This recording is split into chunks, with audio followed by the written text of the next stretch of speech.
Hello, hello. Oh no, I've disappeared. Yandere.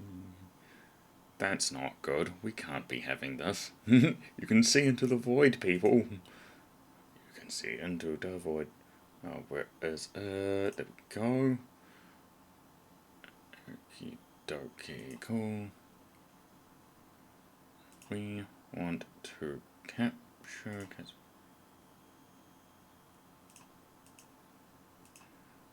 Any full screen.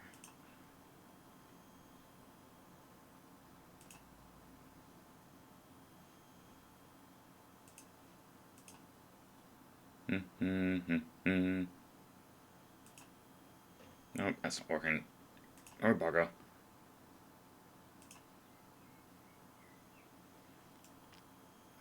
Oh, whoops. Nope, that's not what we want. We want... Where is it? Ah, here we are, display capture. We want... Haha, here we are. Welcome everyone to the stream. My name is Pop-Tart. You all know who I am, and I'm not promoting myself because that's not what this video is for. We are here to talk about YandereDev and all of the shit that he's been pulling, and why you should probably not engage with the individual. Now, just set your expectations. Actually, no, you know what? No, I'm going to fuck the chat box off. That's... Yeah,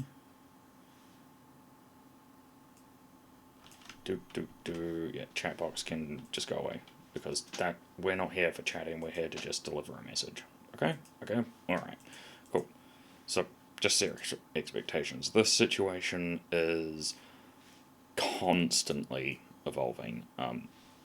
At the time of writing this script and even doing this stream, there has been a lot more information come out, and there is still a lot more information that, if I wanted to be historically down to the fine-tooth comb accurate, I probably could have included, and that hasn't been done for a number of reasons. First, the information that I didn't include wasn't included because it's not relative to the point I'm trying to get across, or while it does speak to Alexander Mohan as an individual, I feel as though I can do that job more effectively by focusing on key turning points or specific events rather than every single little thing. And while I have done my best to put what I've had together in a relatively concise timeline, again, for the sake of efficiency, things have been cut, and I am not here to force anyone's opinion. I'm just here to say, this is who I found out he is as a person. I personally wouldn't engage, but you're all adults. Do what you must. Let's see. And the reason I've done that is because a lot of people, when they've tried to cover who he is as a person as well as the development of Yandere Simulator, they've done so in a way where they report on the facts, but it's kind of all over the place and not really in a concise timeline-based fashion, which is another reason why I've done this, because I sort of see all these loose bits of information, and it's like pieces of a puzzle that I just have this tick to put together, because, again, there is a lot of people out there who are very talented individuals, some people even more talented than me and will have more success than I ever will in the creative space, and I feel as though in life we are never given the perfect hand that will allow us to live the easy life or to go through life unscathed. And while we do need to make the best of the hand that we are dealt, you really don't want to do it with Alexander or anything relating to Yandere Simulator, because it's just, there are better ways to go about getting exposure. And like, if you are that hard up to build your portfolio, or to get skills, or to even get work as a creative, whether it's by a VA or a programmer or even a project lead, there are sites out there that you can do that more effectively, such as Fiverr. You could probably offer your services on LinkedIn if you really wanted to, but working for this guy, just don't. Specific to Alexander Mohan, I am required to do a bit of a disclaimer before we get too far into it. What we're about to talk about are topics of a serious nature. And those who follow me know that I'm typically loosey-goosey with how I run streams. I'm generally not that serious. I'm very well laid back, but I feel as though given the serious nature of what we're about to discuss, I need to remind you that we're going to be talking about things of sexual abuse, sexual misconduct, grooming of minors, how not to run a business, and things that will irk people the wrong way due to either past experience you've had with these related topics or things that a loved one is going through. So just letting you know that that's going to happen, and for those who are still curious about my thoughts and want the TLDR version of this presentation, it's pretty much this. Alex Mann, or Alexander Mann, or whatever you want to call him, did create Yandere Simulator initially by himself. Unfortunately, he reached a point in 2016, 2017 where he was pretty much forced to get outside help. That fell through, got exposed for grooming a minor, and as a result, pretty much 90% of his quote-unquote full-time volunteers left, as a result of both the mishandling of the Yandere Simulator project as a whole by Alex, and just how shitty of a person he is. And again, like I've said before, don't work with him. This guy is not worth your time, like, at all. Like, you have better things that you could be doing rather than considering quote-unquote volunteering for him. But, again, if you feel as though I've not covered something accurately, or you feel as though there's a bit of information that I've missed, I will note it down, but I cannot guarantee that I'll do a video on it because I have other projects that I'm trying to focus my attention to, and I kind of want to be done with this rancid example of a human being. But, again, there's every chance that I will just create an update on it, so send them through to me via DM, instant message, or by a comment, and I'll be more than happy to consider responding to it, but it's not guaranteed. So, Alexander Mann, also known as YandereDev or Eva X F1, or Not Coding Anymore, or Luna Nocturum, is game developer slash fanfiction writer out of California, USA. As the earliest record I could find of him considering entering the game dev space goes back as far as 2005, where, by his own admission, he started designing games on pen and paper while also using a RPG Maker to make games. Between the 2005 to 2008 period where he allegedly did this, I've not been able to find a specific example of either the games that he was making or the RPG Maker that he was using, but given the quality of work that I've seen up until this point, is probably for the best that those never see the light of day. As for everything after middle school for him, as far as his education was concerned, after middle school he was brought straight into homeschooling. Why this was has never been made clear. As far as I'm aware, his parents were very well off, so it's unknown if money was an issue or if there was another reason that they made that decision. What is known is his entire frame of reference, by his own admission, is based on his experiences from middle school and what he learned from the anime and video games that he consumed as a child. Now, from what I know about people who have been middle schooled, they are, like, social norms are not a foreign concept to them, but it's almost like, it's like they have social norms, but in some cases I've seen people where it's a very... interacting with them is kind of like a vague... there's like a vague awkwardness going on there. And that alone, as well as... that alone, or along with his isolation during the period of high school where the only time he'd actually venture outside is to... well, at least by my understanding, is to hand in assignments to a teacher at a local high school to get them signed off. As the only time he really ventured outside or interacted with someone, which resulted in his ability to socialize being very, very limited. Now, another result of being taken out of the high school environment is there are a lot of nuances that you learn on how to socialize with people, on how to just figure out who you are as a person that you really can't get as richly or in as sorry, I'm just struggling to find the right word, or an as natural as environment as the high school life. Yes, it is possible to get these experiences in a homeschool environment, but in my opinion, if I had to pick between the two and I was raising a child, regardless of the cost, I would try to send them to a high school as much as fiscally possible. At any rate, while researching the specific frame or time frame of his life, I did find a number of comments that speculated based on this and actions or comments that he's made coming forward.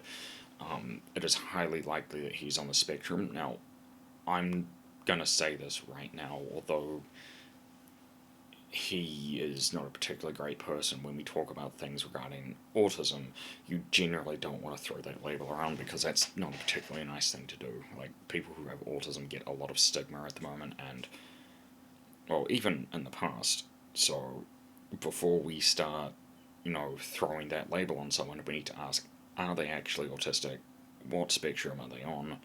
And what does that mean for them as a person? Because people handle autism very differently, and to go around just saying, no, you're autistic, back heathen, is a disservice to both yourself and the individual. So just, if you see those sorts of comments, just remember what I've said, and personally I would recommend you to refrain from just labeling anyone, especially Alex, like that, because it's just a waste of time and not a very nice thing to do. Alright, anyways, in that same thread that I got from KiwiFarms.net, by the way, thank you guys for documenting this really well. He also expressed that he had deep regrets of not having a girlfriend or not being able to be intimate with someone from this particular time in his life. And this is not uncommon.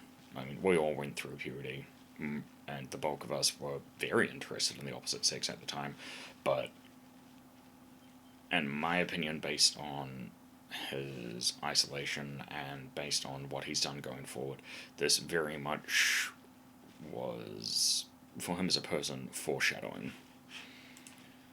So, fast forward to 2009, and the first instance of him... Again, I have to preface this by saying allegedly grooming an individual is with a user by the name of Syphis. By all accounts, they would sext regularly. He would ask for nudes, which she sent to both him and several other people.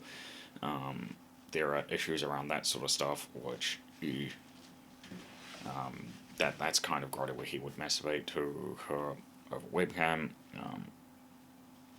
and she also flashed him as well.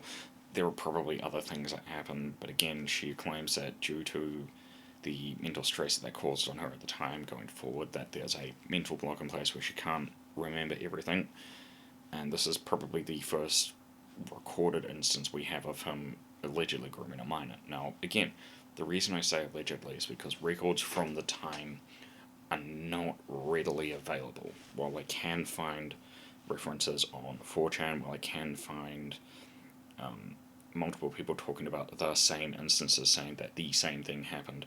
The only one who's come forward saying that this is what happened between both Alex and Syphis at the time is just Syphis. She is the only one who's come forward. When Alex was questioned about this years later, he claimed that this didn't happen. So, again, this is an alleged incident, but based on what we know as Alex as a person, it's very likely that what is described here did happen.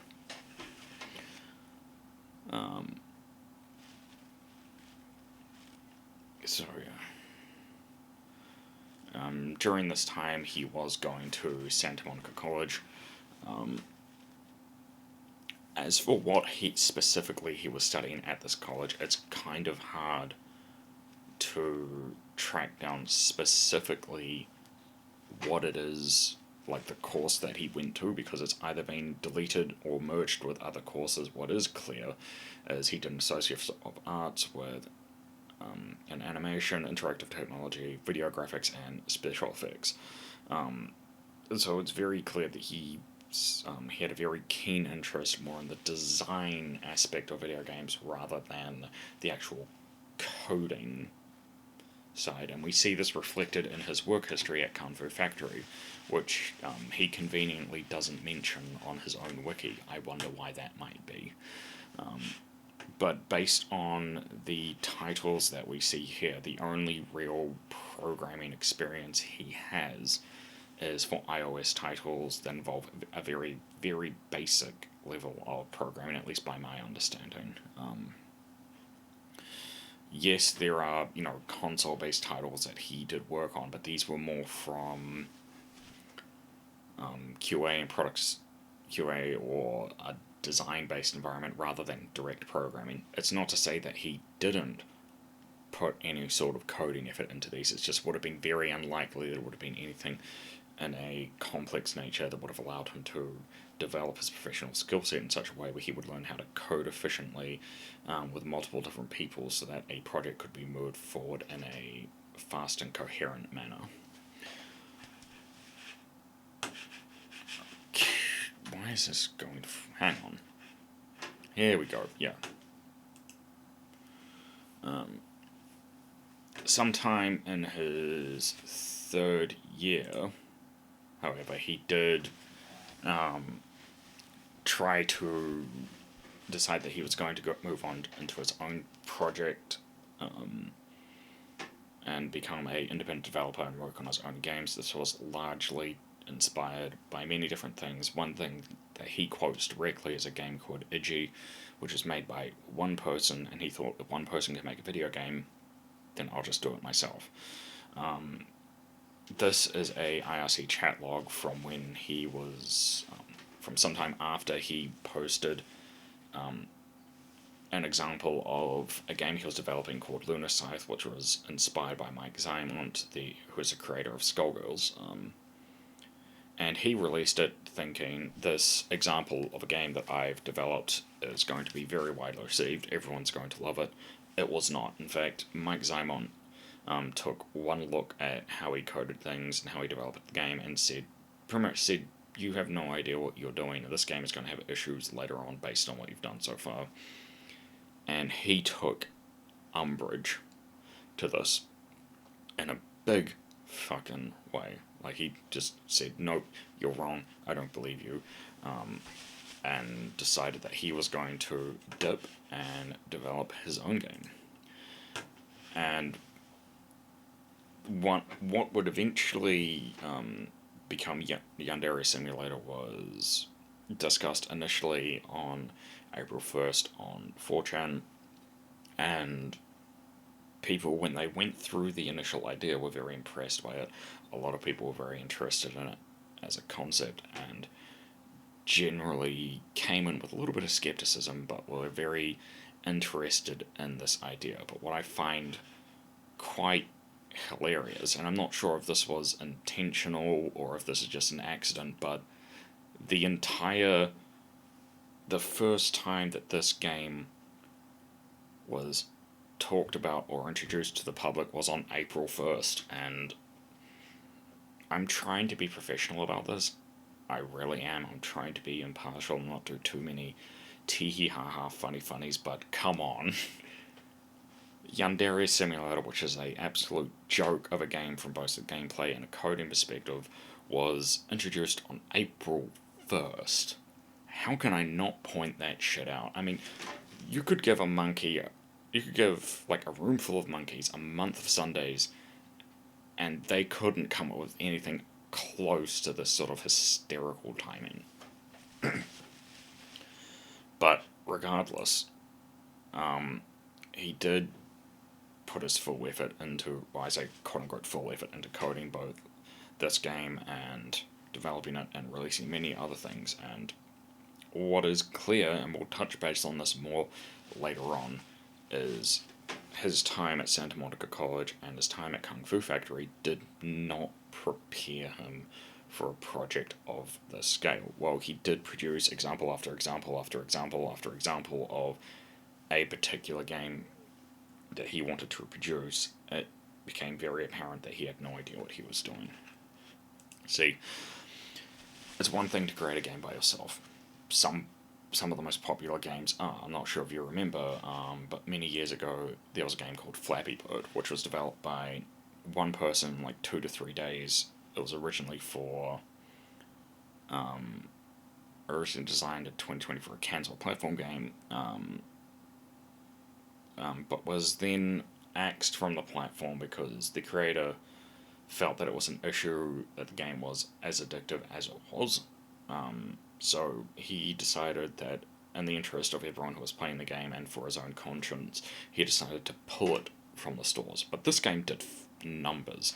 When the game was like so well, this game did that when it was actually pulled from iOS stores for about 2 to 3 months in New Zealand at least, you saw examples of iPhones being sold with specifically this app installed for hundreds of dollars, just because of how popular the game is.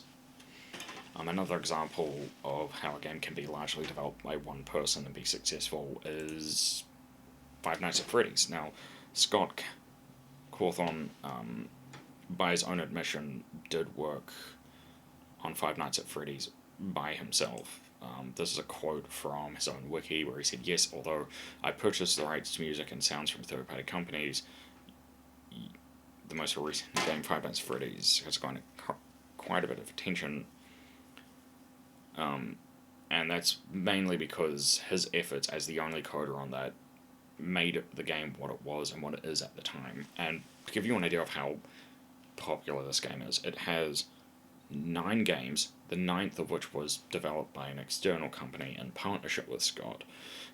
It has several books, it has 1 movie, and allegedly it has a 2nd movie coming out as well. And that is, and both this and Flappy Bird are a exemption. No, sorry, I'm trying to think of the right word because I forgot it. These are examples of how people can do well, but it is not commonplace for people to be this well skilled and have a game that is this popular. And Alex is definitely not one of these people. He is not anywhere near as skilled as Scott. He is not anywhere near as skilled as the creator of Flappy Bird. Now, Alex did spend a number of years developing it, and people figured out during the 3 years from 2014 to about 2016-17 that the game was buggy, and then obviously people dissected it and had a look at it. And this is one example of a guy on YouTube who very much tore the game to shreds and said, "This is what's wrong with it, this is how you need to fix it." And this is another example of computer scientists who've done the exact same thing. But I will try to be as concise as I can with the state that the game is in based on what these guys said. And while the game is 3 years old and it has been updated to, I believe, Unity 2019, which is probably the only smart decision Scott's ever had, to continuously update it to the newest version of Unity. the game sits like this. His inability to code has set the framework for many other additions to the game, and because he doesn't know how to code properly, because he's made the game so efficient, that means every other update was made in the same way. So every single update from Osana to 1980s mode to the 2019 port has incurred so many bugs and is programmed so badly that it's incurred a lot of technical debt. And what that means is there are a bunch of faults that exist within the game that need to be fixed, but because of how complicated the technical debt has now become, you pretty much are left with two options to get the game running efficiently. You can pay someone a lot of money to go through the game line by line of code, go through each individual script, delete all the fluff code, and tidy the game up and have it running, but that's going to involve A, a lot of time and money, which Alex doesn't have, and B, he's going to have to surrender a lot of control, which he really doesn't want to do, because again, you have to remember, his end goal with Yandere Simulator is, one, to satisfy his own desires, but also to prove that he is a competent game developer. The other option, and again this is something I don't think Alex is going to go for just because of who he is as a person, is to scrap the game as it stands and then just rebuild it from scratch with himself and another developer. Which, again, I don't think he's going to do. I don't think he has it in him to surrender that level of control to another person in part or in full, and admit that maybe he just straight up doesn't have the skill set to do this by himself. What is interesting, to me at least, is in around 2015, which is, sort of the midpoint of when we time jumped to those videos being made, he became quite vocal about how he viewed his volunteers. Because again, people who came in volunteering on the game knew what they were signing up for. They knew they weren't going to get paid. They knew that they weren't contractually obliged to be there, and they knew there's probably no chance that they were going to get paid in the future for their effort, even though they produced it. But when he made this statement, this caused a bit of a stir in that volunteer community, because he pretty much said, not every volunteer is going to be at a point where I'm comfortable paying them $500 a month to contribute more effort to the game, and this $500 bonus will only be given to people who have as direct a impact on the game as I would like, and only produce a high enough level of quality of work that would propel the game forward, in my opinion. And this did rub a lot of people the wrong way, and although I've not found records of it at the time, I wouldn't be surprised if this caused a number of people to quit.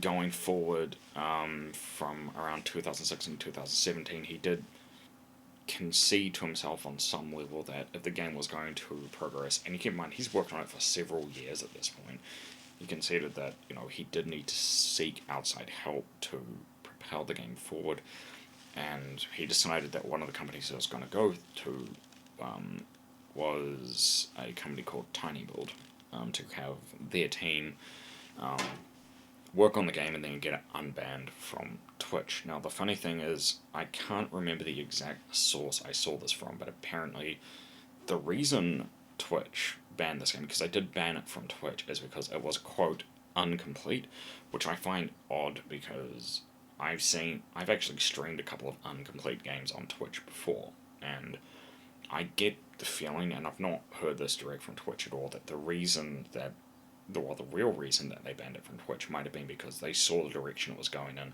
They saw all these sus things he was doing, because again, he's done a lot of sus things with this game to help simulate his desire for not having a girlfriend in high school, and then just put that into the game regardless of people's objectives. I mean, if you want a classic example of that, there is an update he tried to do with the inventory system where the skirt would open up from around the right waist, and you'd see every thing you'd see in the inventory, as well as characters' panties as well. Now, there are a lot of people who didn't mind that when he pulled it, but there was a small percentage of people who were very vocal about this being very sus and not entirely relevant to the game at all, and he conceded and removed it, but that's just one of many things he's included that were just sort of, yes, this is Yandere Simulator, but this is kind of gross as well. Another example that comes to mind is the whole panty shot thing, which he included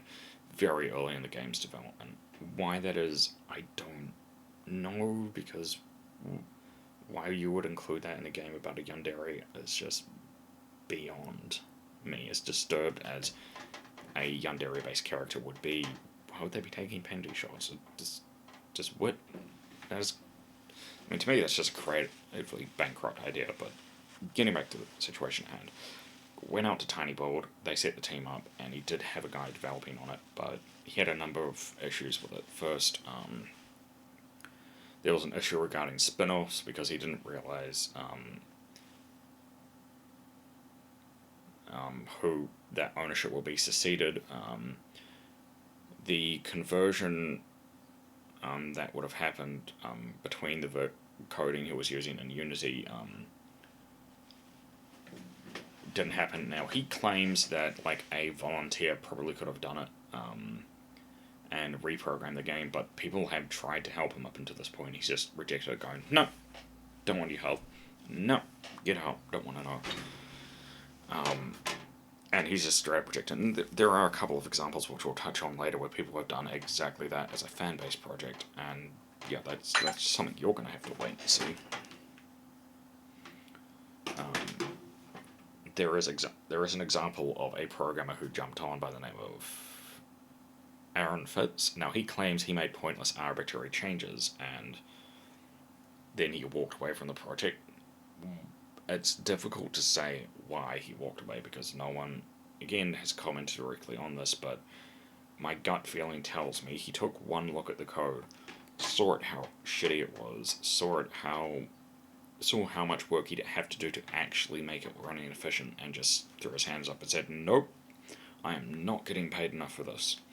Which wouldn't surprise me at all if that were the case, but again, it would be impossible to get a response from Tiny Build, because these things are usually confidential in nature. And as a result of the things I've just mentioned, plus the fact that Tiny Build didn't get it unbanned from Twitch like they allegedly promised they would,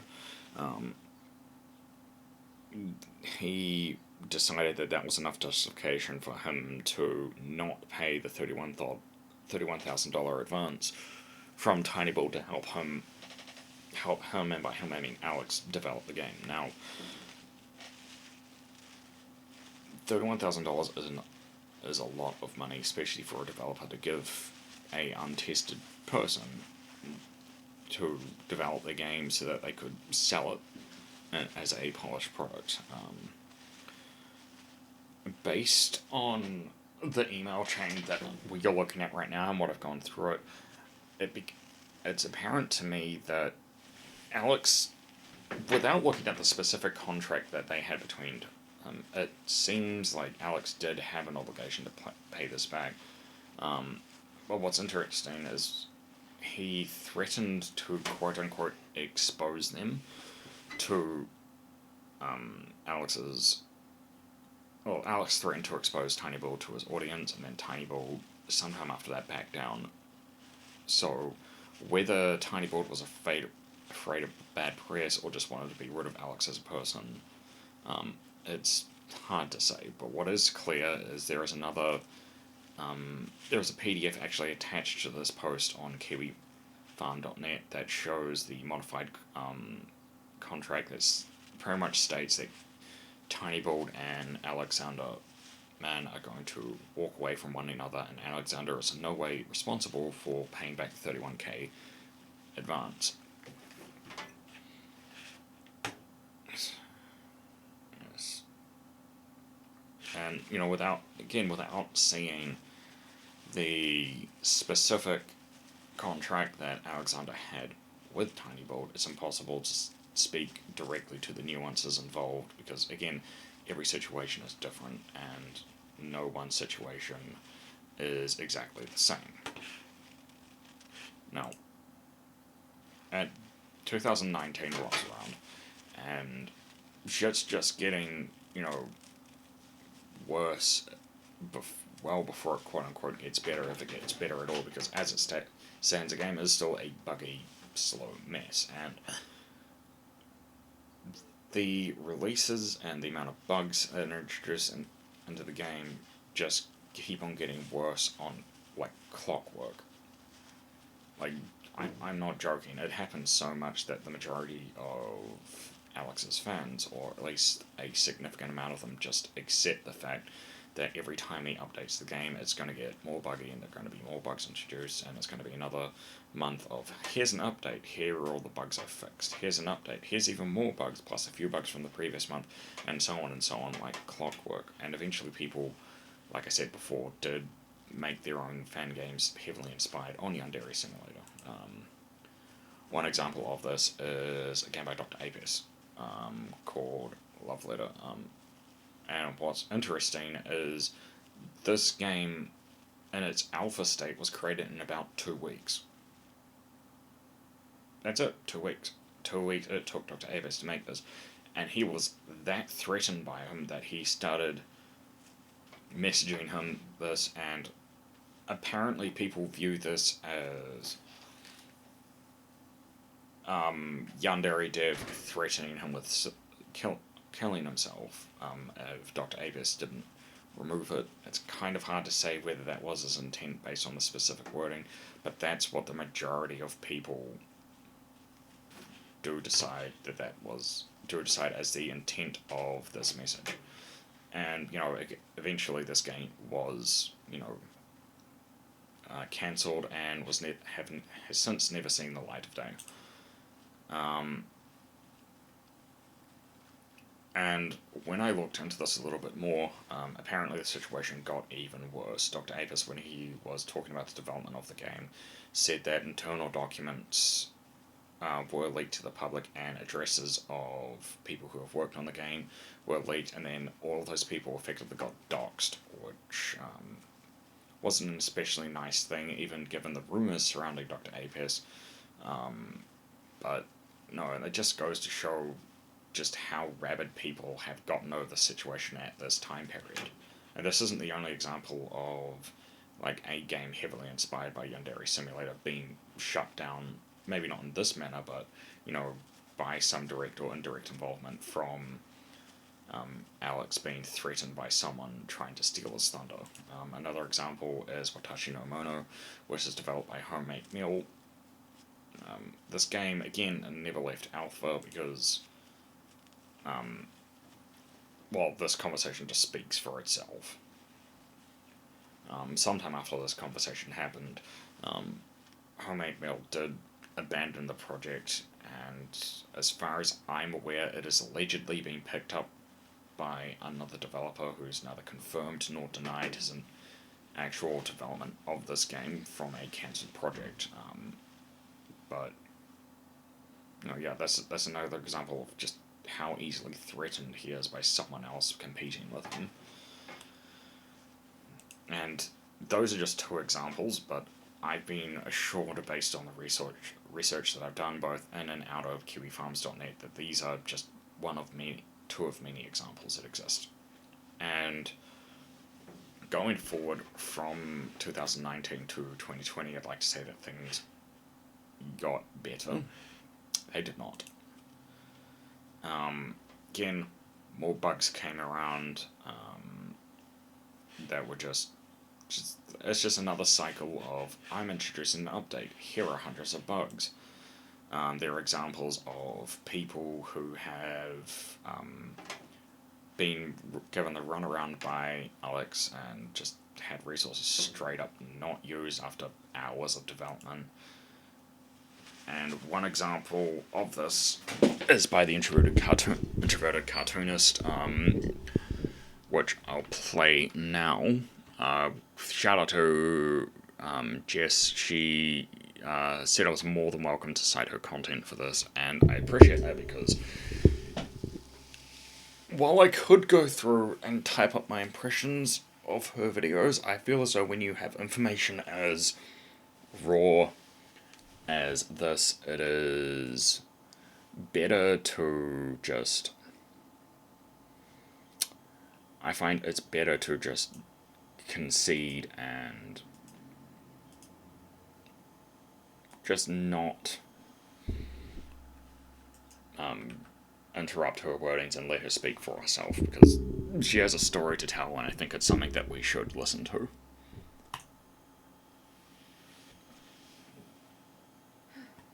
We all know why we're here. YandereDev, aka Alex Mahan, has confessed to grooming a minor. My heart goes out to everyone affected by this news. Any possible victims, fans of the games, employees, and volunteers like myself. I silently quit volunteering for Yandere Simulator a few years ago after my art kept being undervalued, uncredited, and just never showed. So today, I'll be giving a timeline of my personal history of volunteering for Alex. I'm not covering anything that has happened to other people, since that's not my story to tell. And my reason for making this is to have everything in one specific spot and explaining why I would no longer be working for YandereDev, even if he paid me to. Let's start with why I volunteered. I discovered Yandere Simulator in its early stages of development while I was still in middle school. I saw its potential and I submitted art to YandereDev to show how much I loved the game, but I received no response.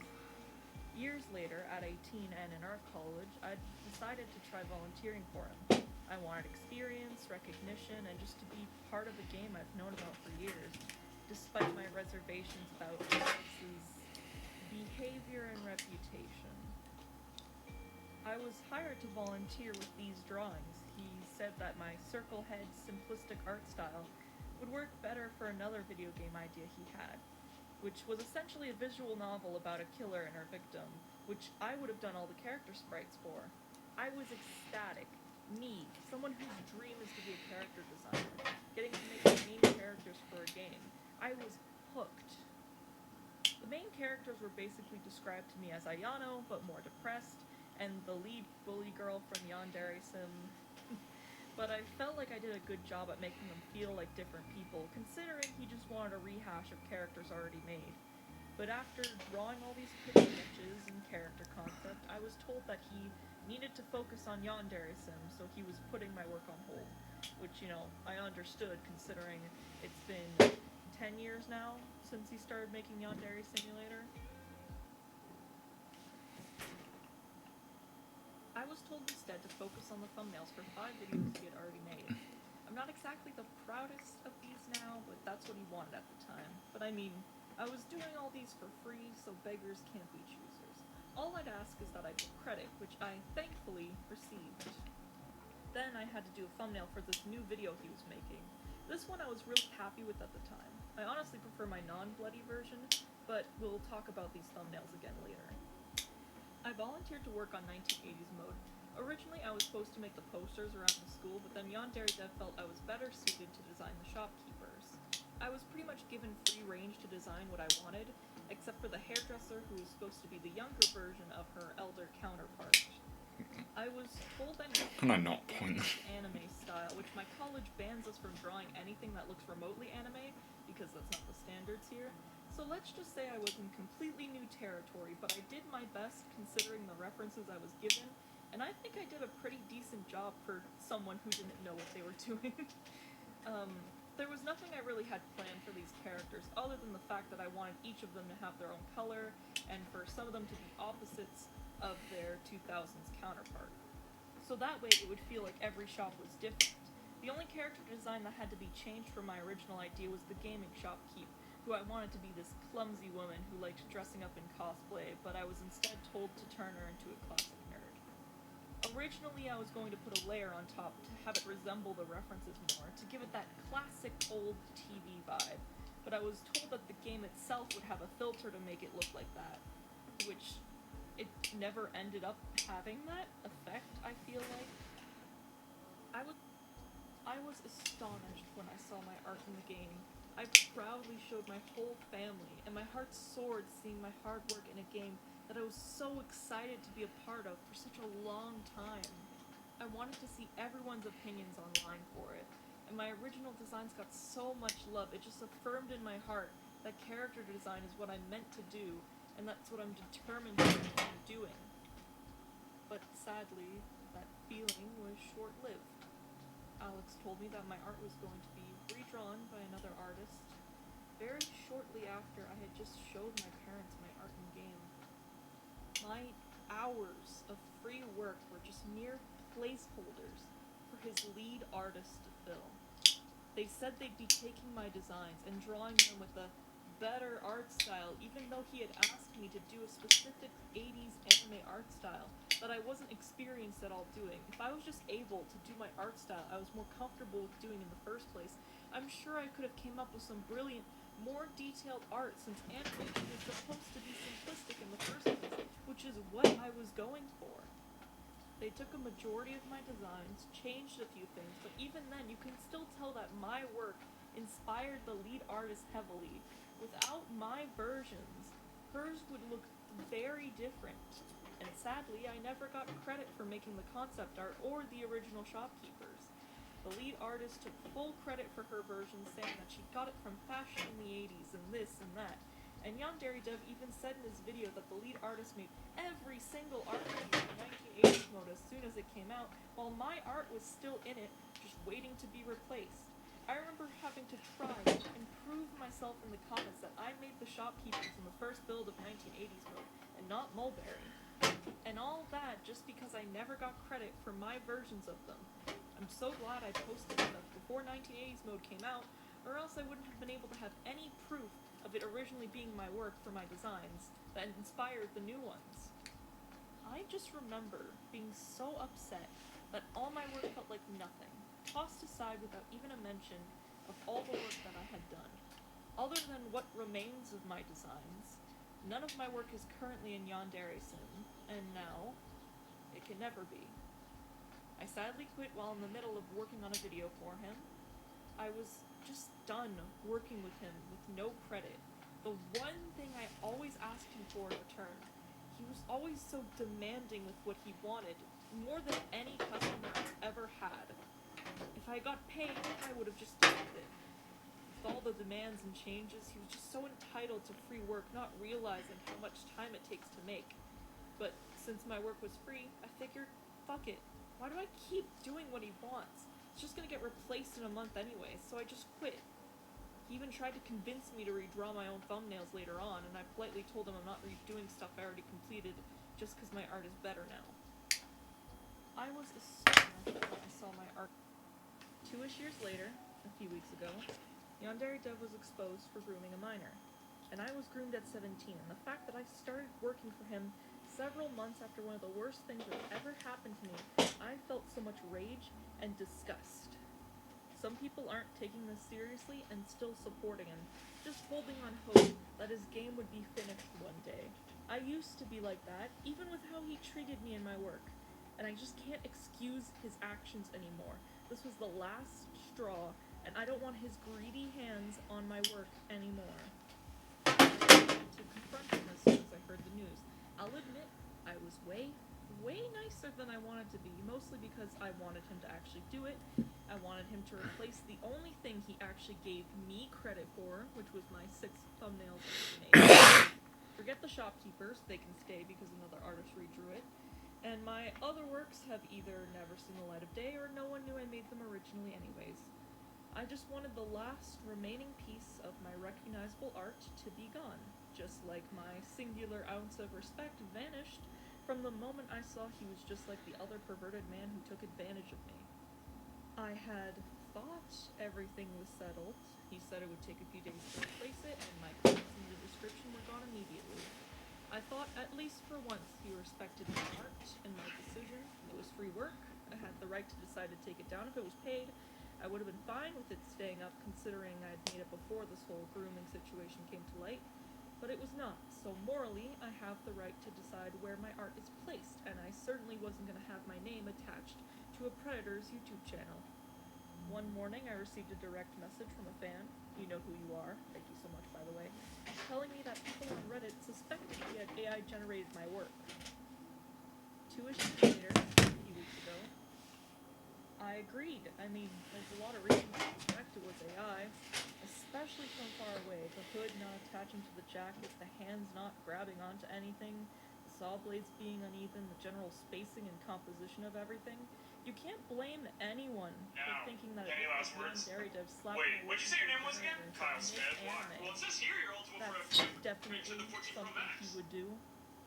When I heard that this Yeah, I was think a possibility, I went to check the credited artist for the thumbnail, and it linked to a Twitter account, I'm not going to call it X, and in their tweets, I didn't see anything related to them working for YandereDev, and they actually looked like a competent artist and had a slightly different anime art style than what was in the thumbnail, leading me to further believe it could have been AI. So I honestly thought he AI generated it and tagged a random artist hoping no one would notice, considering those videos are 2 years old.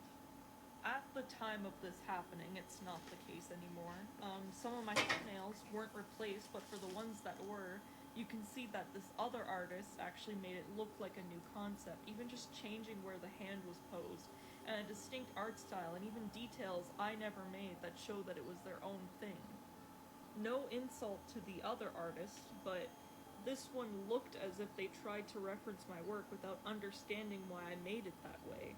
I'm mainly talking about the hood and hands here, which is why many believed it was AI generated. I had to unblock Alex and ask him if he seriously thought that AI generating my work was a good idea, but no, what actually happened was kinda worse in a sense. He said it wasn't AI and gave me a higher quality image, and I was shocked. It wasn't made by an AI robot, it was made by a real person. At the very least, they heavily referenced my work. At worst, they tried to copy it in some aspects, but I'll give the artist the benefit of the doubt and say that it's the first one. I mostly blame Alex. It was probably his idea to get everything in the image as close to mine as possible, because I remember how demanding he was that I get this thumbnail exactly how he wanted it. And things that I did specifically for this image were mimicked, and the artist didn't really try to make it their own. For example, I give Ayano 2 eyelashes on her bottom lip, which isn't on her character model, that's just something I do. And my hand, I had her pinky sticking out, which, didn't have to be replicated. It was just me drawing my hands the way I draw hands. There were many ways that this artist could have kept the original idea of the thumbnail, but make it their own. Instead, they looked at my image and says, I can do that too. And the fact that most people knew it looked so similar to my drawing that they thought it was AI proves that. And I honestly would have preferred the robot at this point. No hate towards this artist, but their work quality is really good on their Twitter. I'm just mostly pissed off that they were paid to heavily reference mine. Yeah, this artist got paid to mimic the work I did for free, and I only knew about this because Alex said that he paid for it and that it would be such a shame if he'd have to pay to get a new one. And when I asked why he did that, paying an artist to reference my work when I never got paid at all in my entirety of working for Yandere Sim, his defense was that I never asked. I was 18 when I worked for him. I thought no one was getting paid on Yandere Simulator. The word volunteer means free labor. It literally proves the fact that he could have paid me for all my hours of work and wasted time for work that will never see the light of day. He just didn't, but he'll gladly pay someone else to redraw an entire piece so similarly that people will still think it's mine, but just AI generated. I'm not complaining that I specifically didn't get paid. I fully understood what I signed up for at the time. It's the fact that he could have compensated me when I was upset that my months of work, were being replaced and uncredited despite how much it affected the final product that Mulberry did. It just infuriates me, Anyways, he told me he'd pay the artist to completely change it, which I guess is nice of him, despite it all. But his defense for it being so close to mine was the fact that I just wanted the art taken down, not the concept of the thumbnail had to be changed. This is the thumbnail concept staying the same. This is mimicking. This is people telling me they think it's AI because no paid artist would make simple mistakes, and I agree. That artist on Twitter actually seems competent, so I don't know why this thumbnail has so many major mistakes. Normally, I'm not mean about this because these artists are doing a paid job, but still, working for him after he was proven to be grooming a minor is pretty scummy. So both of these artists are in the wrong, but I kinda respect this artist a little bit more because they made the pose their own. They made the artwork their own despite me being the basis for it, in a sense. But again, don't send any of these artists hate. I'm sure Alex is paying them good money for this, considering hopefully no one is working for him for free anymore. So, that was my timeline of my history with YandereDev. I've left some tinier, smaller things out, but that was pretty much the more important things out of the way. I hope I never have to speak with him again, unless somehow he manages to continue using my work in some way. Does this technically mean I get to keep my old shopkeeper designs? Ooh, and Killer and Victim. Alright, I'll leave these here. Maybe comment some names on what you think they should be called. I want something positive to come out of the work I did. And thank you guys for taking the time to listen. You guys are always supporting me, which is so sweet. I really don't like confrontation or being in the middle of drama, which is why I never talked much about this stuff in the first place when I quit 2 years ago. About the situation with the shopkeepers. I just couldn't stand the thought of that pedophile continuing to get away with his scummy behavior. Regardless if it's AI or a paid artist, I'm not sure I would have been happy either way if people were still thinking my art was still up. At the time of me recording this, all my old thumbnails have been replaced by artists and don't resemble my work in any sense. Therefore, hopefully I will no longer have to talk to Alex. I honestly hope that Yandere Simulator rots. If anyone isn't a pedophile and wants to make a Yandere Simulator game that takes place in an actual college and doesn't take panty shots of teenage girls for currency, I'd gladly love to be the character designer for it, although I'd just ask to be paid this time. The only time I think I'll be doing anything Yandere Sim related in the future would be like a redraw or rewrite or stuff that's basically a big FU to Alex. To actually create the version of the game that I had in my head that I saw potential for as a kid. Nothing that promotes the original game or Alex himself, because that man is an absolute trash can of a human being, and hopefully he gets arrested soon. I hope anyone who still supports him wakes up and see that he's no longer someone worth supporting. And I would like to say that her story is an isolated incident, but it is not. Based on the research that I've done, he has missed multiple contributors and volunteers around in regards to the work that they've done for the game.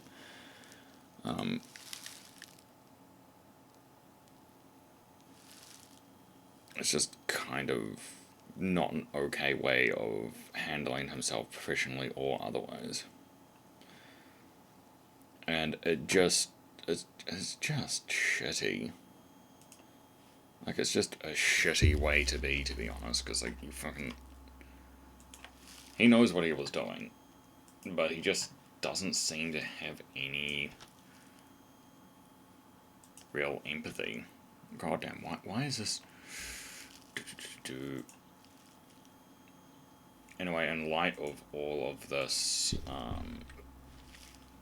in light of everything that has happened going forward, the entire development cycle is pretty much just...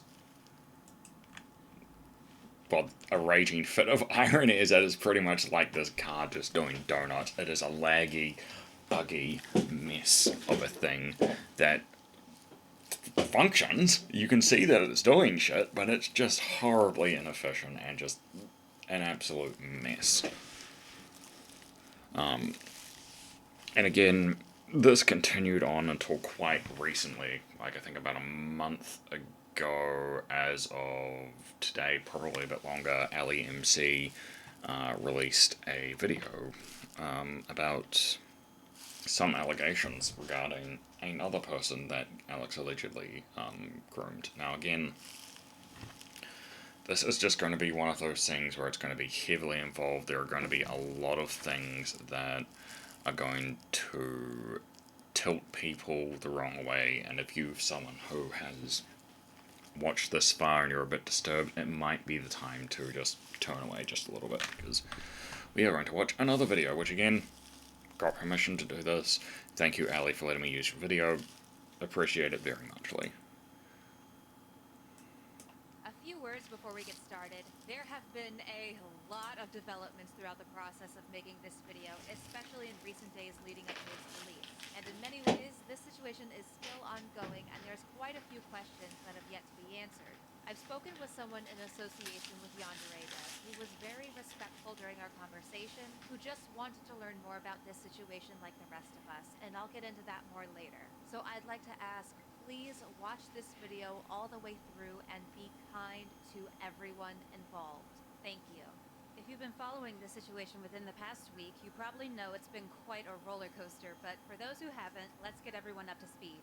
Back in July of this year, I was contacted by a 16-year-old girl and fan of the game Yandere Simulator, who I will be referring to as Jane, and she alleged that she was actively being groomed and sexually abused throughout the summer by YandereDev, also known as Alex, creator of Yandere Simulator.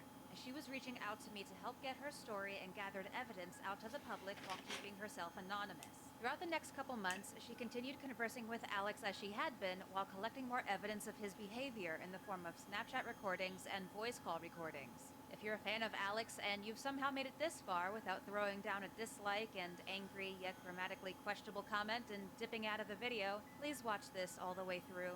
In fact, if you're a fan, it's even more important that you watch this video, because anyone who still supports Alex in any way needs to see this. You need to know exactly who you're supporting and giving your time and money to. I'm going to play the voice recordings now, and I'll give my own thoughts later, and I encourage everyone to form their own opinion. For full transparency, these recordings have been lightly edited to condense for time and pacing with unimportant small talk removed. There are some specific portions I'd like to highlight, but the context itself has not been altered in any way. You go to like bars? No, I don't go out. I just stay inside and work on it. Oh, see how old I am. Okay, that's cool. You're cute. Yeah, you're fucking I don't feel good about it. Yeah. Oh, you're sweet. I have a question. What's the question? I want you to like talk, sorry again. Go ahead. No. Wouldn't it make me a bad guy if I did? Would make me, an upset person. You'd be upset? It was just like, not like a serious way. It's like, you know, Am I a bad guy for talking to you? Should I stop talking to you? No, you should stop talking. No, I mean, like, you should, but just don't. Just, like, you know, pause. I like your company. Oh, you're so sweet. Do you think you can call like this more often? Maybe. I had fun. You're funny. It's fun to listen to talk. I'm from a high next time. I was negative. I would also be very interested in interacting with people who are regular. I want to learn what regular you is like. High mood, very and fun. Right. My hands were fun. Yeah, you do that a lot when you're high. You're so cute. It's because if you don't want to be called cute, then stop being so cute. It's simple logic. And I thought it was just normal. That's not normal. Oh. I was like, one of those. In the US, is like 5.5. Wow. Okay. I don't know. I don't know how to respond like that. I don't know what to say about it. I don't have one, so I'm not like the biggest expert.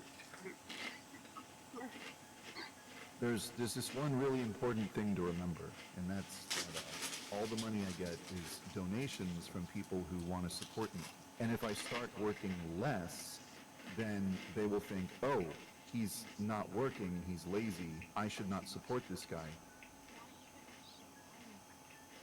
Okay, let's just hypothetically imagine I have an OnlyFans. Now, what do I post on the OnlyFans? You mean like just naked pictures of me? I don't think I'm good looking enough for anyone to want to subscribe to my OnlyFans. Like, when you turn 18, are you gonna start an OnlyFans? God, no. Well, how can you recommend that someone else do it if you wouldn't even be able to do it yourself? Like, personally, guys under 5'9", So you're basically saying short men are not human and don't deserve humans, and you want them all genocided. That's basically what you're saying. I'm only 5'11". I'm barely, I barely meet the cutoff criteria for being a human in your eyes. What if I told you I'm only interested in girls with double D breasts? Anything less than that is just not attractive. Well, I mean, like, that's your preference, but do you understand how cup sizes work? No. Big as a girl's head. I want them big as a girl's head. I have what are considered, these are A cups, isn't that crazy? Because the thing? Yep. So it's like the ratio of the bust compared to, yeah, okay. Yeah, you're very skinny and that's kind of hot. Sorry, am I a bad guy for saying that? Should I go die? No. Am I a bad guy? And I can see where they got the idea from, but with context, it's not. Yep, that's my life right there. I don't want it to be Uh-oh. Okay, go ahead. There was like a girl forever ago, and she said that stuff between you and her happened when she was 14. This is a thing. Like, true stuff? This is... No. Nope. There's a whole story behind why that accusation even exists, but it's like it takes a million years. I'd rather not talk about it if I could just explain it with text. Okay, so what they're referring to is Syphis. I mentioned her earlier on. For those who are just tuning in, Syphis is the first documented example of someone that Alex allegedly groomed.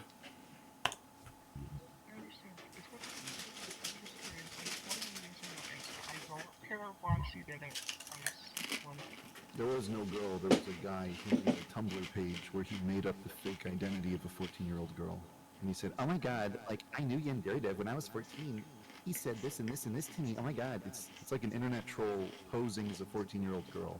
Like, I could go to Tumblr right now and make a blog and say, oh my god, when I was 14, PewDiePie raped me, and like, I'd probably get a bunch of clicks and views. Oh my god, Mr. Beast, he touched my pussy. Because it's like, you put the name of a huge creator into the title of your whatever, and you can just get attention. There wasn't even any proof or evidence on the blog. People just ran with it. Wait, hold on, did you ever answer that question? I asked you if you were a virgin. Yeah, then my phone rang. Very conveniently, I had to go flee to answer the phone call. Here's a question for you. What makes you think it's possible that I'm a virgin? You asked me that, and I couldn't answer. What was it? You're like, maybe you were shy in college, and you haven't had any time to meet people because the Yandere is. Yeah, exactly. If I'm a virgin, does that make me a pathetic loser? Why would it make you a pathetic loser? It's like, oh, this guy has no riz. He can't get any girl to sleep with him. Pathetic. Maidenless. No bitches? Like, I'm half hoping you are, half hoping you're not, because, like, if you're not, if you are, like, You want to steal my first time? Well, I'm not very experienced with ladies. I can tell. No. What? Wow, okay, bye. You just don't have any time. It was not like that. You just don't have any time. Wow, so mean. You're such a bully.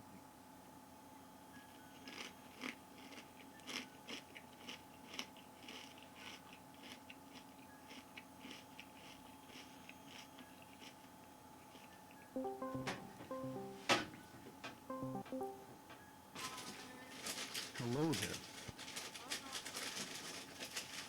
It's an average day for me.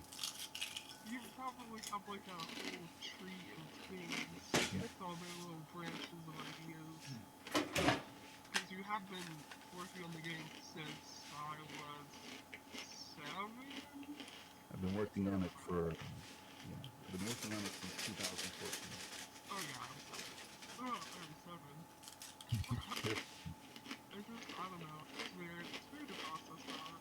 So, I know the official ages are 18, but like, is it high school? No, it's a post-high school academy. Ah, so how old is everyone? Everyone's 18. Just like 18 or 18 plus? Everyone in the, well, I mean, there's like adults, like the teachers are older than 18.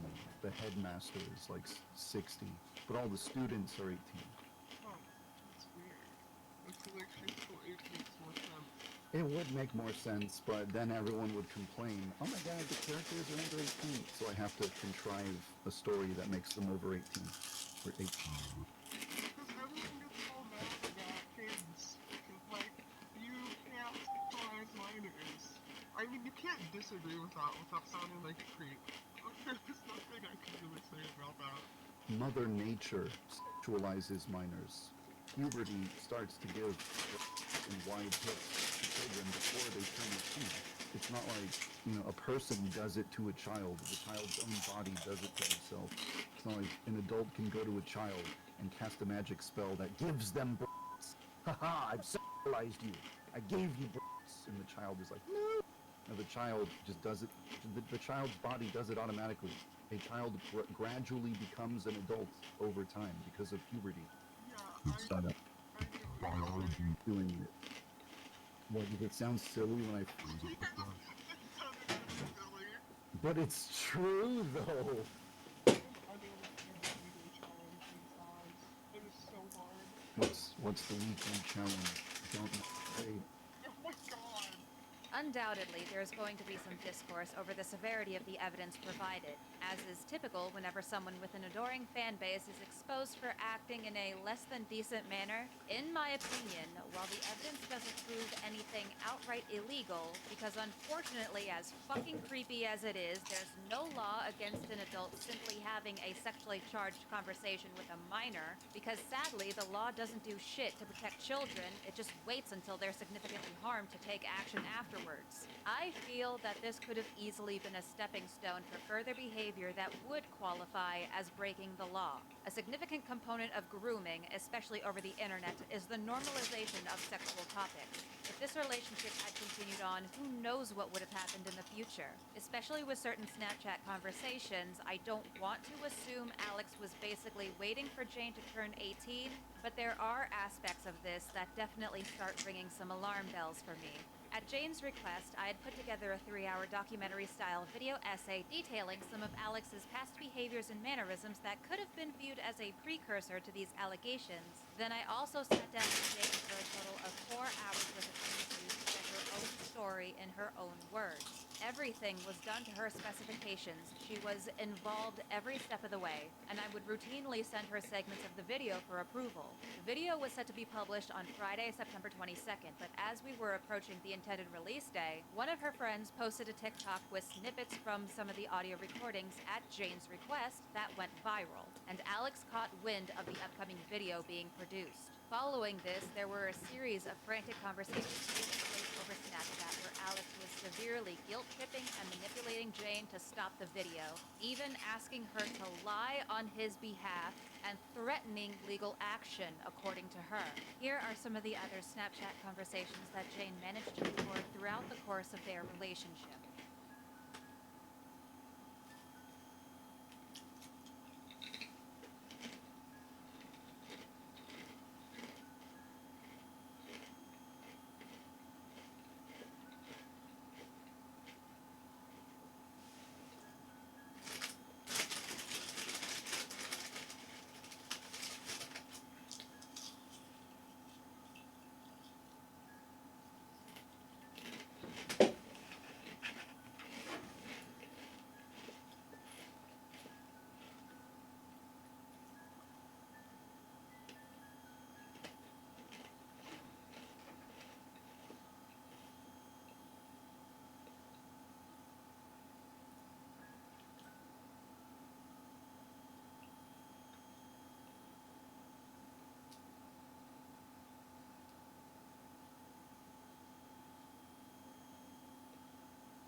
This next recording is quite a long one, but it's the final piece of evidence that Jane sent me, which shows clear coercion and manipulation on Alex's part, guilt-tripping her and exploiting her feelings for him to get her not to come forward.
Don't think I'd traumatize anyone.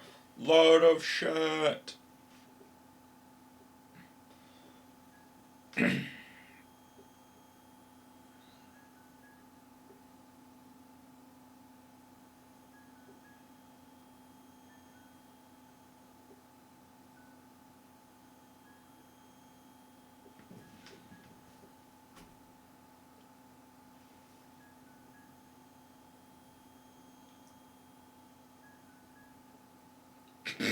I've done nothing wrong. Load of shit.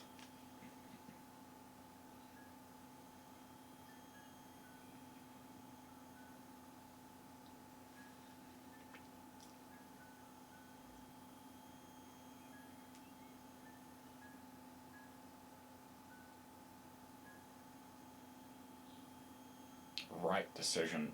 Oh, fuck off, Alex.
See if he's going to deny it, is he? And what the fuck?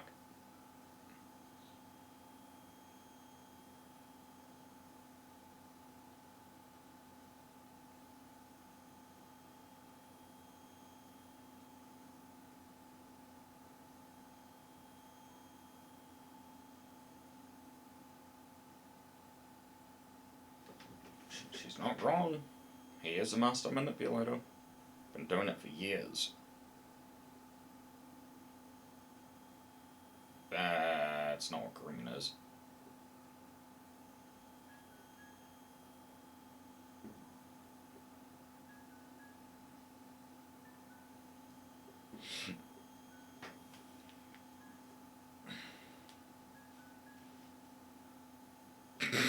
Oh, no, you didn't.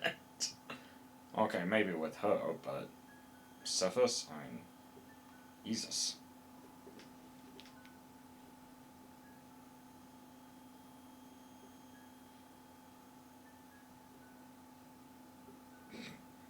No, some predators do that. Others are more patient.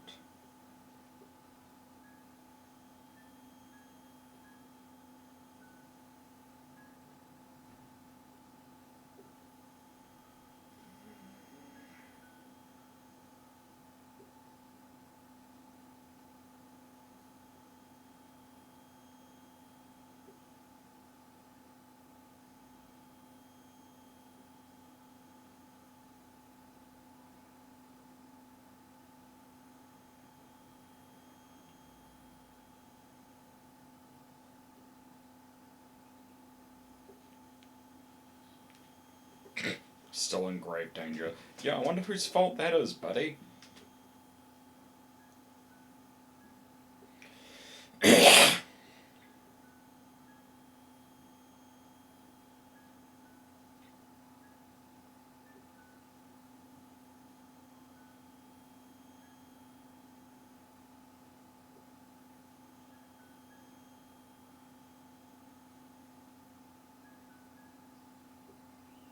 To be perfectly clear, Alex has admitted to multiple people that these Snapchat conversations and voice calls did in fact happen and that he did participate in them. I know there have been many fans recently not wanting to believe someone that they look up to could turn out to have done something so repugnant. So there were many claims from the fan base saying that the audio clips are an AI or the Snapchat isn't actually Alex. Anything attempting to preemptively discredit Jane, the evidence, and even myself. To an extent, I can understand it's hard to come to terms with a person you idolize doing something awful, but I can confirm Alex and I hope many will do the right thing and make his admission public as well. And unfortunately, with Jane being a huge fan of Alex and being greatly infatuated with him, his coercion worked, and Jane wanted to back out and retract her allegations. She even posted a comment on another creator's TikTok video stating that he convinced her that ruining his career was bad. And really, I think that says it all right there. Following this, I was unsure if I would be posting this video at all, because from the beginning I made it a priority for her to maintain full control of how her story is told at all times. That's something I pride myself on in the very few situations like this I've been involved in the past, is always putting the victim first. And so I told her throughout this entire process that if she didn't want her story to be shared, I would respect her decision. But that was if she came to that conclusion on her own. And sadly, I hadn't anticipated if someone she alleged was actively abusing her for months would push her into silence and not seeking proper help that she had so passionately wanted throughout this entire process. Not just for herself, but for other alleged victims of Alex as well, who have been in contact with the individuals together. At this point, after discussing with Jane's friend, the alleged victim, and others involved, we were unfortunately put into a situation where we had to decide between Jane's wishes and the wishes of all the other victims who also couldn't speak out for themselves, and were begging us to post the video with the accompanying evidence to expose Alex for what he's allegedly done to numerous young girls. We were forced to decide if at this point the project had come so far that it had to be the victim's hands moving Jane and enter the public responsibility. Because without the evidence, and especially with Alex encouraging her to backtrack her previous accusations, he would face no accountability, and we had to consider if this just meant he would become better at hiding potential future abuse. Would we just have to sit around and wait until this happened again to another girl? If we were to do nothing and this whole situation blows over and someone else did end up becoming victimized, we would feel at least partially responsible for not taking action when we had the chance to prevent it from ever happening. As I mentioned at the beginning, I've spoken with someone associated with Alex who wanted to learn more about the situation and being just as concerned with Jane's safety and well-being as the rest of us. And of course, being someone who is far closer to Alex than I will ever be, we had some differences of opinion, but there were also many things we agreed on. And while they don't agree with this video moving forward, they understand why those of us involved feel that it's a necessity. It was a very respectful and productive conversation, and I would like to sincerely thank this person for being cordial and reaching out to me. Unsurprisingly, though, this person denies that Alex ever had any malicious or illegal intentions with Jane. Though I feel with what Alex has said in these voice calls and text messages, he led this girl on to allow her to view that they were in a romantic relationship and didn't shut it down despite having many opportunities to do so over the past several months. And worst case scenario, he's done some very illegal things. And with those options, I am not taking any chances, because I personally don't trust Alex enough to give him the benefit of the doubt. Even if Jane is lying about certain things, which I'm not saying she is at all, she still allowed these interactions to happen. Jane is a child, and he is the idolized public figure with millions of followers. She's compared coming forward with her allegations to a breakup with a boyfriend. So obviously she feels hurt and affected in some type of way because he allowed it to get there. So after much discussion with everyone involved, it was a unanimous decision that we'd gotten the ball rolling on this video and there was no turning back, especially with details and portions of the evidence already made public. A video with the evidence would be posted in some form. However, I went back and modified Jane's audio clips to disguise her voice, as that hadn't been done for the original video, and we decided not to include her testimony given during our interview, which had been retracted in its entirety. It felt like a decent compromise with wanting to bring the evidence to light while also acknowledging Jane's desire to now be completely untouched. Since her retraction, she did a lot to try to diminish the abuse, all for Alex's sake. It's a bit ironic because throughout the interview I conducted with Jane, we chatted quite a bit about the recent Colleen Ballinger situation, another YouTuber accused of grooming her underage fans. And it became a topic of conversation partly because I've been closely following the story and is a big fan of Adam McIntyre, one of Colleen's alleged victims who has been very outspoken about her wrongdoings. And in that particular case, when we've talked about it, she is able to objectively recognize inappropriate behavior from an adult. But unfortunately, she's got too many feelings wrapped up in this instance and wants to protect Alex at all costs. And this is why I and everyone else involved with the situation feel that the proof of Alex's misconduct needs to be made public, even if it goes against Jane's wishes right now. Make no mistake, continuing on and sharing Jane's story without her sickens me to my core. As a victim myself, it feels foul, because the last thing I ever wanted to do was further violate a victim's consent or remove their autonomy. However, this has grown bigger than one singular person, and people need to know about this. They need to know what Alex has done and make an informed decision on whether they want to support him or not, especially with much of his fan base still being underage. I'm aware that many people may strongly disagree with this decision to proceed with the video, and I completely understand and respect that viewpoint. So likewise, I hope everyone understands and respects the position we were in, choosing whether or not we would allow any potential further abuse to happen and more alleged victims to be harmed. We truly believe we've made the best decision for everyone involved under these circumstances.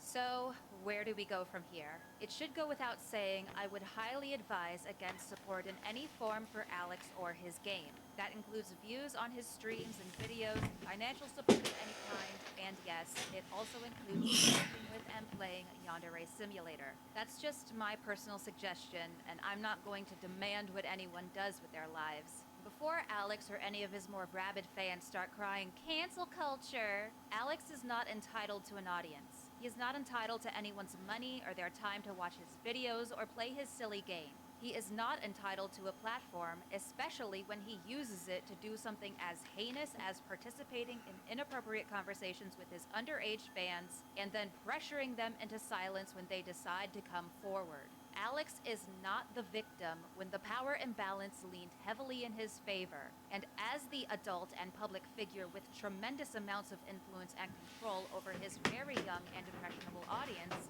Alex should have the wherewithal and the responsibility to say no. The onus was completely on him to put a stop to it, and he should have ceased all private communication the moment Jane said she was 16, but he didn't.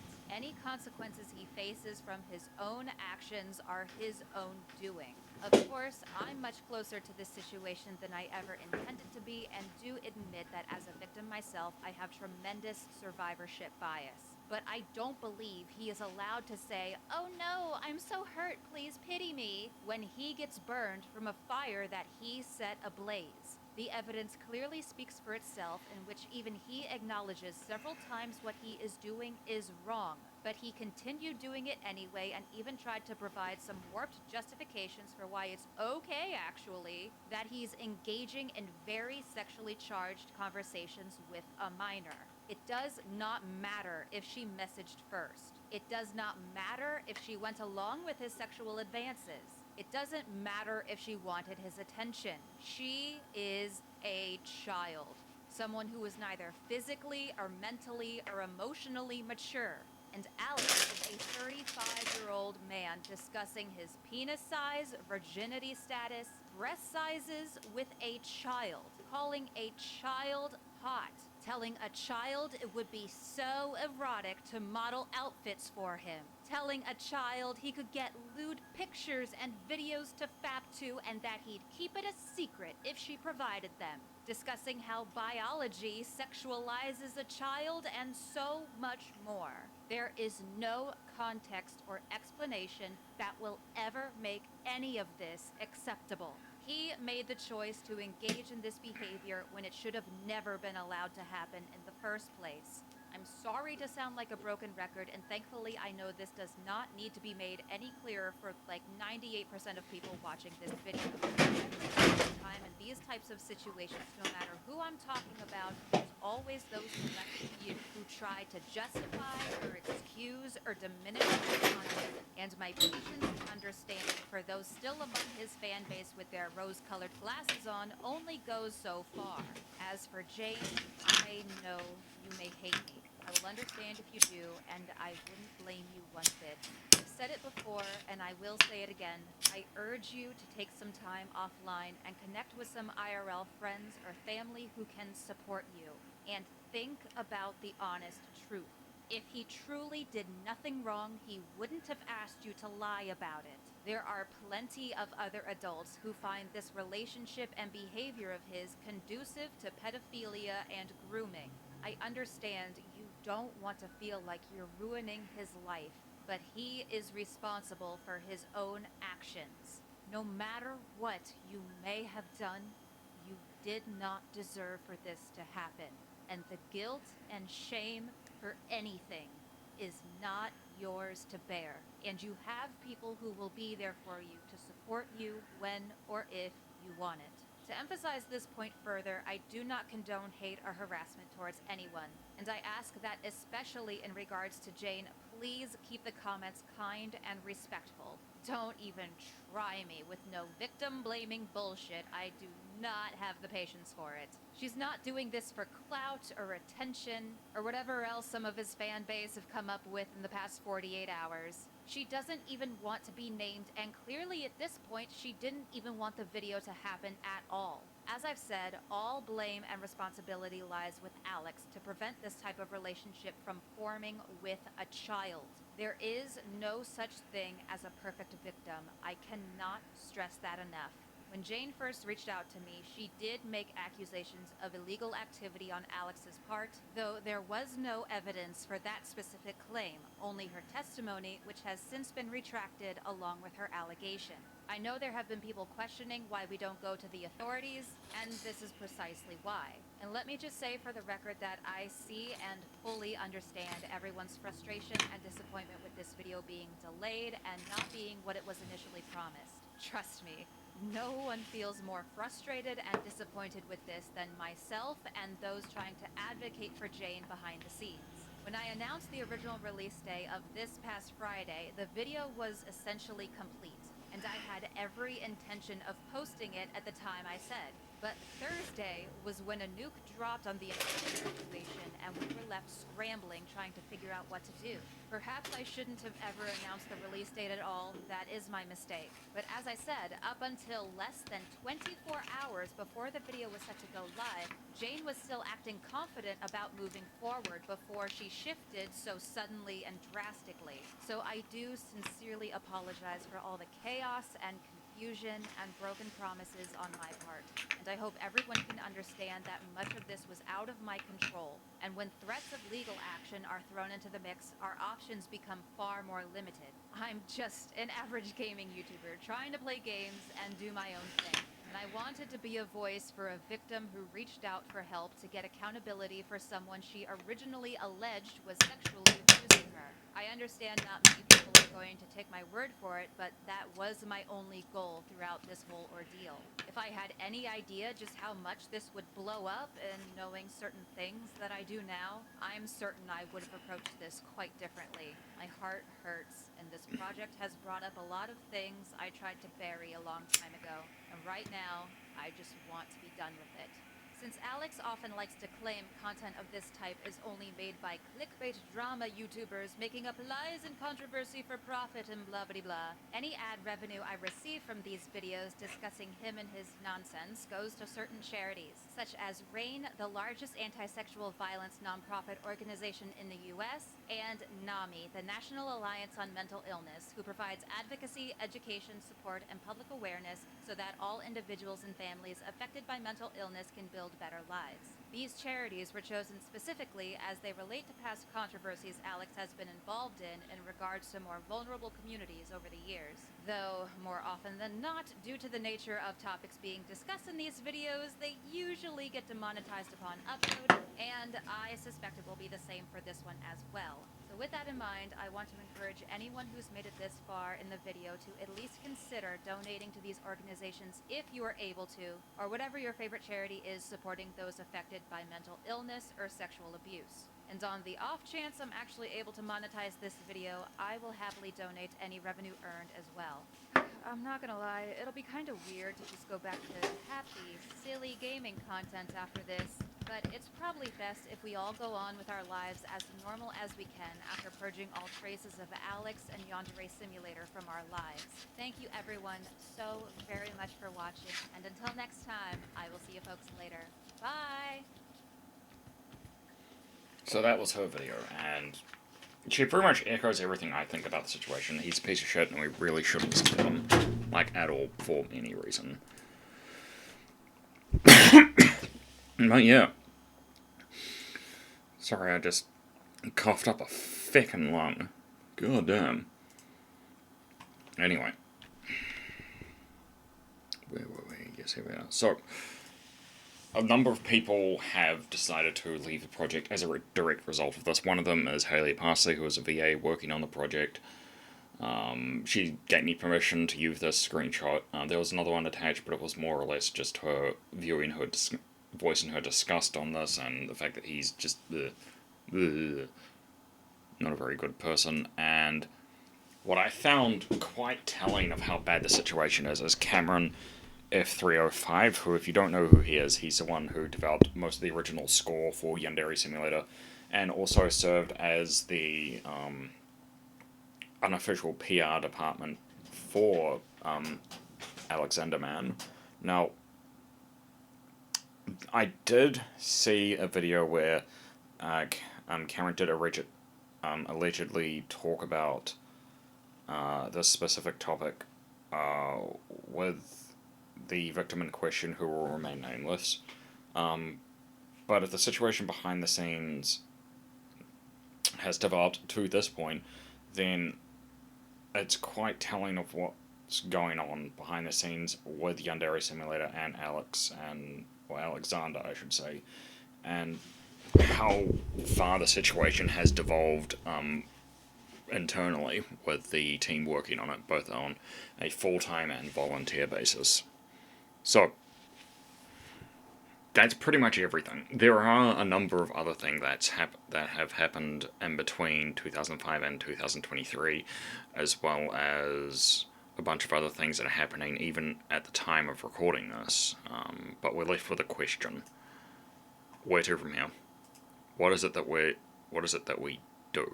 Well, that's not a question I can answer. Keep in mind, although throughout this video I have voiced my opinions on certain things, and I have given like my 2 cents here and there on how I feel about specific parts of this, the point was not to do that, even though it was done. The point was to timeline the series of events that have led up to today that show a picture of where Alexander has come from and how he's developed into the person that he's done today, as well as a bunch of stuff that he's done in a professional sense, such as coding, which wasn't done correctly, and his semi-willingness to accept external help, as well as how he values the people that work for him, and the grooming allegations as well, and to package that all together and to produce it to you as an example of someone who you shouldn't be working for if you are a VA, a programmer, or someone wanting to work in the creative space. Again, you've got to deal with the hand that you're dealt, because life never gives you a perfect hand. You're never going to come out unscathed. You've just got to make the best use of the situation in front of you. But I think that if your only option is to work for Alexander, man, for whatever reason, you really should think twice and just, in my opinion, just say no. Because there are other ways to build your portfolio, to get paid work, that you should explore first and always above working for this guy.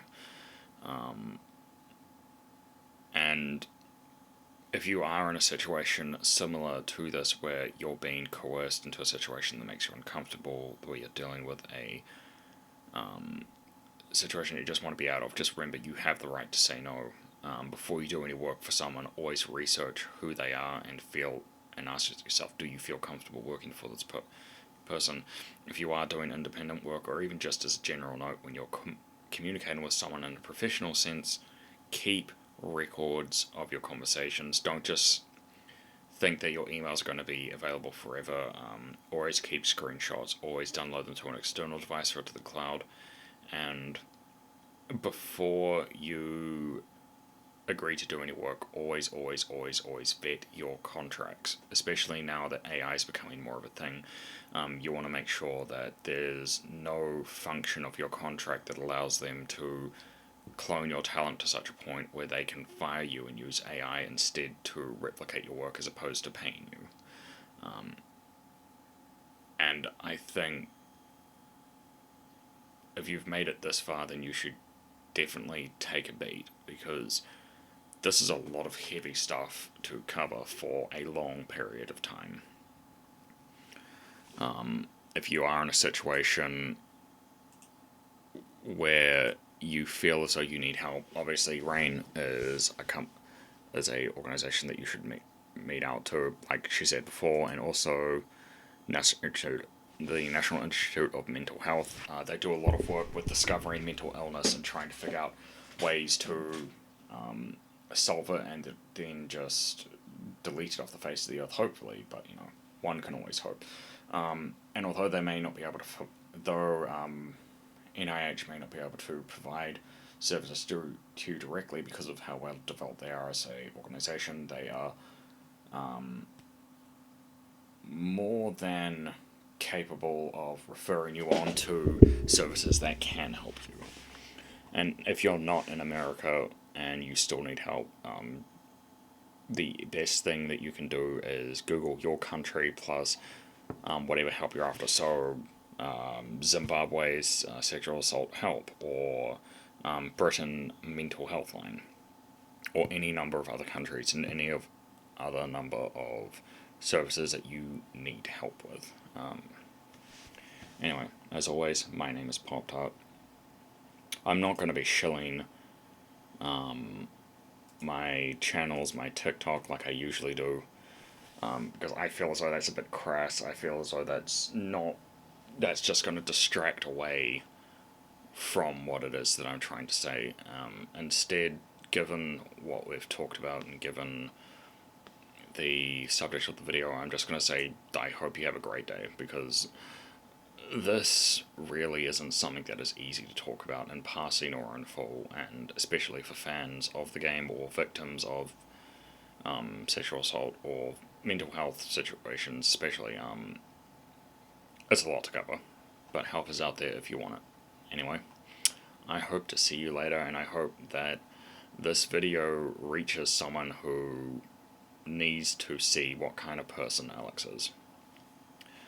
Bye for now.